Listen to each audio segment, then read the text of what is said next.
আমার মনে হয় এখানে একজন নেই যারা কারাগারে জানে, এখানে একজন নেই যাদের বিরুদ্ধে মামলা নেই।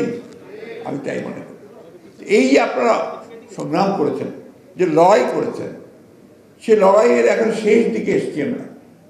এই লড়াইয়ের মধ্য দিয়ে আমাদেরকে বিএনপিকে সরকার গঠন করতে দিতে হবে, করাতে হবে, এবং সেই বিএনপি জাতিকে লিড করবে, সামনের দিকে নিয়ে যাবে আরও বেশি করে। তারই প্রমাণ আজকে আমাদের তারেক রহমান সাহেব নতুন একেবারে চিন্তাভাবনা নিয়ে এসছেন, যে চিন্তাভাবনাগুলো আমাদের জনগণের কাছে যদি আমরা পৌঁছে দিতে পারি, তারা আমরা নিশ্চিত যে জনগণ এগুলোকে গ্রহণ করবে এবং বিএনপির সেই ধানের শীর্ষে করে দেবে।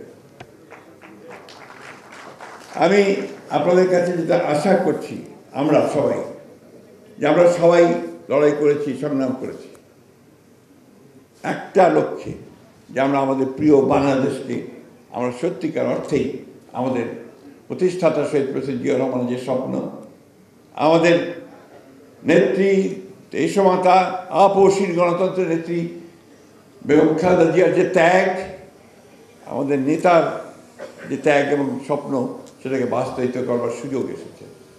আসুন আজকে সব কিছু ভুলে গিয়ে আমরা এই লক্ষ্যে এগিয়ে যাই। এখন সংগ্রাম লড়াই হচ্ছে আমাদের এই নির্বাচনে জয়লাভ করবার সংগ্রাম। এই নির্বাচনে আমাদেরকে পুরোপুরিভাবে জয়লাভ করতে হবে, এবং যাতে করে আমরা বাংলাদেশকে সামনে এগিয়ে যাওয়ার সুযোগ পাই। বন্ধুগণ, অনেক বাধা আসবে, অনেক বিপত্তি আসবে, আমাদের বিরুদ্ধে অনেক প্রচারণা হতে থাকবে, কিন্তু এই সবগুলোকে কাটিয়ে উঠে আমরা মাথা উঁচু করে দাঁড়াতে চাই। বিএনপি কোনোদিনই পরাজিত হয়নি, পরাজিত হবে না। বিএনপি হচ্ছে এই দেশের জনগণের দল, বিএনপি হচ্ছে মুক্তিযুদ্ধের দল, বিএনপি হচ্ছে গণতন্ত্রের সংগ্রামের দল। এই কথাগুলো সবসময় মাথার মধ্যে রাখবেন। আর অন্য কোনো কিছু আপনাদেরকে সাফল্য দেবে না। আপনাদেরকে সাফল্য দেবে আপনাদের মধ্যে ঐক্য, ইস্পাত দৃঢ় ঐক্য, এবং আপনাদের যে চেতনার সামনের দিকে এগিয়ে যাওয়ার জাতীয়তাবাদী দর্শনে যে আমরা দীক্ষিত হয়েছি, আমরা যে গণতন্ত্রের দর্শনে দীক্ষিত হয়েছি, সেই দিকে এগিয়ে যাওয়া। একটা কথা আমরা খুব পরিষ্কার করে বলতে চাই, যে কথাটি হচ্ছে যে 1971 সাল আমাদের অস্তিত্ব। এই কথাটা খুব জোরে সোরে মনে রাখবেন।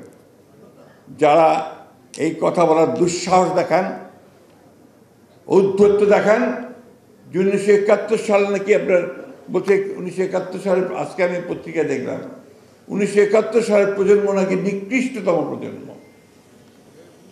কোন সাহস এই কথাগুলো বলে তারা?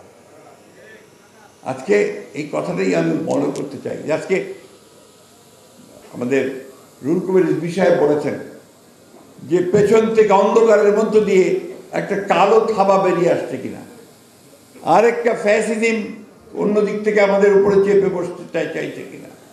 আজকে মানুষকে বিভ্রান্ত করে এবং দুর্ভাগ্যজনকভাবে আমাদের প্রিয় ধর্মকে ব্যবহার করে তারা আজকে বাংলাদেশের মানুষকে বিভ্রান্ত করতে চাইছে কিনা।